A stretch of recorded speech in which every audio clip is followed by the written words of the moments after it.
Pedro Afonso del Pino es abogado constitucionalista, profesor además de Derecho Constitucional en la Universidad Central de Venezuela. Ya lo veo en pantalla, nos acompaña desde la capital venezolana, desde Caracas. Un placer, bienvenido, una buena tarde. Sí, muy buenas tardes, muchas gracias. Doctor, un placer. Ya sabemos que este proceso contra la fiscal está en marcha en el Tribunal Supremo de Justicia, pero lo primero, ¿pudo activarse como se activó? ¿O el Tribunal Supremo de Justicia violó la ley y la Constitución al someter a este proceso a la fiscal cuando no pasó primero por la Asamblea Nacional? Sí, bueno, sabemos ya las actuaciones del Tribunal Supremo de Justicia que resultan bastante amañadas y además violatorias del derecho a la defensa y al debido proceso. Pero en este caso hay una confusión en el Tribunal Supremo de Justicia, no sé si por ignorancia o con toda la intención, porque en realidad no estamos ante un antejuicio de mérito con la presunción de un delito. Estamos ante un procedimiento de remoción de la fiscal. Y esta es la primera falta grave del tribunal. Cuando decide congelarle cuentas a la fiscal, prohibirle la salida del país, el tribunal está actuando como si existiera o si se presumiera un delito. Y en este caso, lo que se está intentando es un procedimiento de remoción que obviamente no presume la existencia de un delito y que no conduce a la prisión de la fiscal más allá de su destitución. Así que ya de entrada tenemos una confusión en el tribunal sobre lo que es un antejuicio de mérito y sobre lo que es un procedimiento de remoción. Ahora, en lo que está planteado, ¿cómo pudiera la fiscal zafarse de ese proceso que, como ya lo decíamos, corre en el Tribunal Supremo de Justicia? ¿Cuál podría ser la decisión que se espera en las próximas horas? Mira, las opciones son muy variadas. Pasa desde que el Tribunal Supremo en las próximas horas pueda decidir el antejuicio de mérito favorable y someter a un juicio de características penales a la fiscal sin consultar a la Asamblea Nacional. Pasa porque simplemente lo consideren un procedimiento de remoción y pasen la consulta a la Asamblea Nacional, o pasa porque el Tribunal Supremo sencillamente sustituye a la Asamblea Nacional y decida autorizar el mismo enjuiciamiento o autorizar la remoción de la fiscal en manos de la Sala Constitucional, con lo cual se burlaría el artículo 279 de nuestra Constitución y el tribunal seguramente diría que la Fiscalía pasaría a manos de la recién designada de manera fraudulenta vicefiscal por la Sala Constitucional. O también pudiera pasar, en este entorno político tan turbulento, que la Sala Plena no logre reunirse como ha dicho y pasen los días y días esperando saber si se van a reunir o buscar un momento propicio, o a lo mejor no reúnen la mayoría de los magistrados para reunirse. Así que el catálogo es muy variado y de mucha incertidumbre sobre qué pudiera suceder en las próximas horas. ¿Esa es una decisión de la Sala Penal, de la Sala Constitucional o de la Sala Plena, doctor? El antejuicio de mérito corresponde a la Sala Plena o el procedimiento de remoción corresponde a la Sala Plena. Pero la eventual sustitución de la Asamblea Nacional, que es inconstitucional, que es irregular, la ha venido realizando la Sala Constitucional y no la Sala Plena. Así que, en caso de proceder de manera fraudulenta esta remoción de la fiscal, seguramente la Sala Plena jugaría en conjunto con la Sala Constitucional para sustituir la autorización de la Asamblea Nacional, que recordemos que nuestra Constitución obliga a que la Asamblea Nacional autorice la destitución de la Fiscal General de la República. Sin esa autorización no procede de la remoción o, en dado caso, el antejuicio de mérito. Ahora, ¿cómo sustituir a la Asamblea Nacional? Seguramente acudirán al alegato histórico y fraudulento del llamado desacato, que finalmente termina siendo asumido por la Sala Constitucional y no por la Sala Plena. Así que seguramente veamos un juego entre estas dos salas la próxima semana. En el escenario de Luis Ortega fuera de la Fiscalía General de la República, ¿qué procede?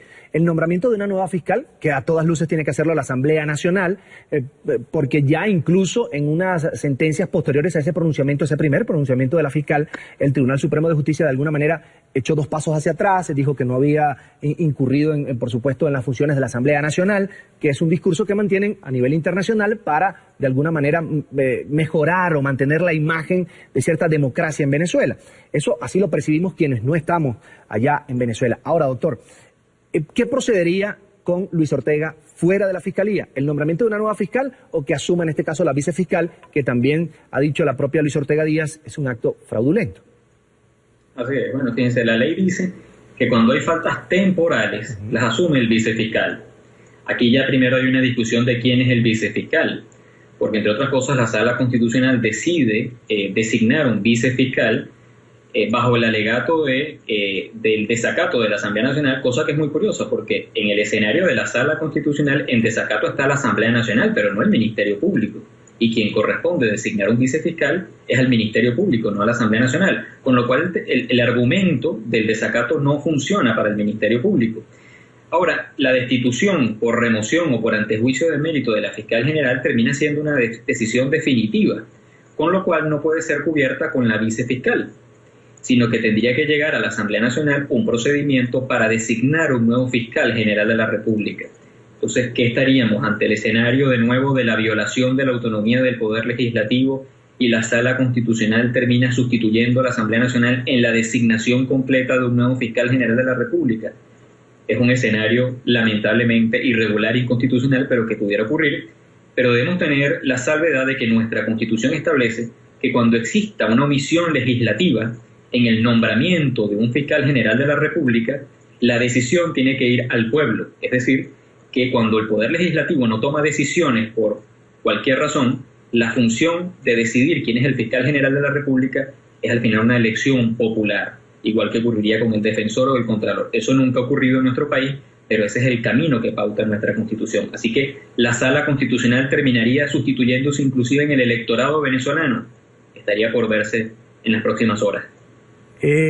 Esta situación de usurpación de poderes por parte del Tribunal Supremo de Justicia, que es un poder constituido, el poder judicial en el país, a la luz de la ley, de la Constitución, ¿puede ser penado, doctor, más adelante? Sí, por supuesto. Primero estamos ante la ruptura del hilo constitucional que ha sido denunciada por la fiscal y eso se enmarca en un delito, es decir, eso es un golpe de Estado, es un atentado contra la forma republicana.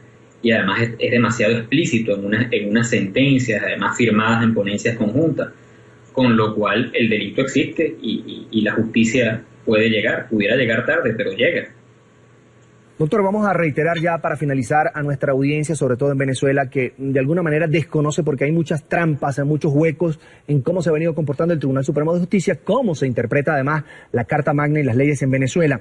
Escenarios posibles, repitámoslo, doctor, para nuestra audiencia en Venezuela en las próximas horas de cara a este caso de la fiscal Luisa Ortega Díaz, que en este momento está siendo evaluada desde el Tribunal Supremo de Justicia para ver si se enjuicia o no.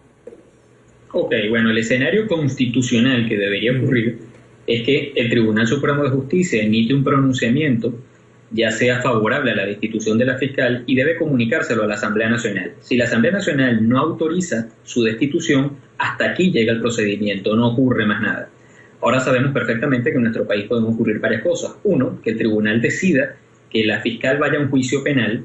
Segundo, que el tribunal decida simplemente su destitución y que su sustituta sea la vicefiscal que ha designado la Sala Constitucional o un nuevo fiscal general que va a designar la Sala Constitucional.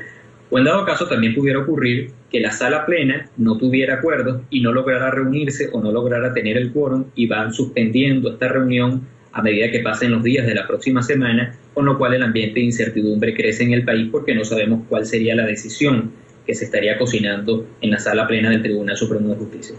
O la última, doctor, que sería una decisión ya política, consensuada con el gobierno, que acaba de alguna manera otorgarle una medida de casa por cárcel a Leopoldo López, que deje en paz a la fiscal general de la República para calmar los ánimos en Venezuela, tomando en cuenta que hoy precisamente se cumplen 100 días de protestas contra el gobierno de Nicolás Maduro y que la cosa pica y se extiende como luce, a todo luce, de acuerdo al discurso, en este caso de los dirigentes de la oposición y de la Mesa de la Unidad Democrática. Yo quiero agradecer a Pedro Afonso del Pino, abogado constitucionalista, además profesor de Derecho Constitucional en la principal y mejor casa de estudios de Venezuela, la Universidad Central de Venezuela. Doctor, es un placer. Gracias por estar con nosotros. Hasta la próxima. Muchas gracias. Un placer.